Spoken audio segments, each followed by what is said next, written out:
Assalamualaikum warahmatullahi wabarakatuh. Nama saya Adilia Putri, NIM A22121111. Kelas C, Prodi Pendidikan Biologi. Tugas video ini saya buat untuk memenuhi ujian akhir semester mata kuliah Biologi Umum. Baiklah, saya akan memaparkan materi saya, yaitu reproduksi hewan dan tumbuhan. Salah satu ciri makhluk hidup ialah dapat berkembang biak atau bereproduksi. Baiklah, reproduksi hewan dan tumbuhan. Reproduksi pada hewan, yaitu reproduksi pada hewan dapat terjadi secara seksual dan aseksual. Reproduksi seksual terjadi pada setiap hewan, tetapi reproduksi aseksual terjadi pada hewan-hewan tertentu saja, seperti hewan tingkat rendah atau invertebrata. Yang pertama, reproduksi pada hewan invertebrata. Reproduksi secara seksual pada hewan invertebrata itu ada 4. Yang pertama, membelah diri, atau disebut juga pembelahan biner. Yang kedua, fragmentasi. Yang ketiga, pembentukan spora. Dan yang keempat, yaitu pembentukan tunas organisme. Selanjutnya, perkembangbiakan secara seksual pada invertebrata. Ini terjadi melalui 2 cara, yaitu tanpa pembuahan dan dengan pembuahan. Selanjutnya, bagian B, yaitu reproduksi aseksual pada hewan vertebrata.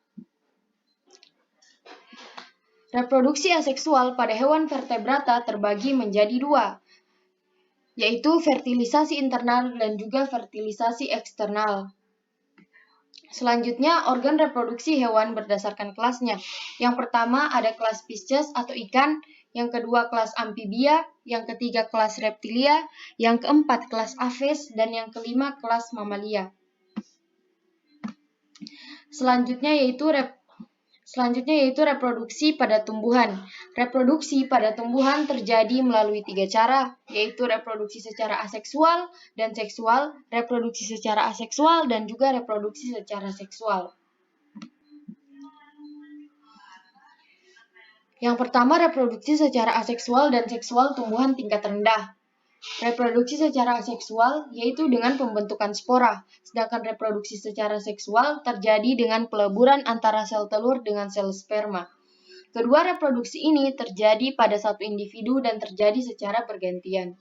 Bagian B yaitu reproduksi secara aseksual atau vegetatif, merupakan perkembangbiakan yang hanya melibatkan satu induk saja, sehingga individu baru berasal dari bagian-bagian tubuh induknya tanpa adanya pencampuran sifat dari induk lain. Perkembangbiakan ini dapat terjadi secara alami atau vegetatif alami dan secara buatan atau vegetatif buatan. Yang A, reproduksi vegetatif secara alami, yaitu reproduksi yang terjadi dengan sendirinya, yaitu tumbuhan itu sendiri yang melakukannya tidak dibantu oleh manusia. Yang B, reproduksi vegetatif secara buatan dibantu oleh manusia, seperti mencangkok dan lain sebagainya. Selanjutnya bagian C, yaitu reproduksi secara seksual, reproduksi seksual.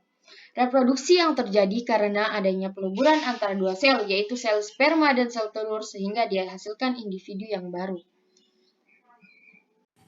Baiklah, itu saja pemaparan materi dari saya. Mohon maaf jika ada kesalahan. Wassalamualaikum warahmatullahi wabarakatuh.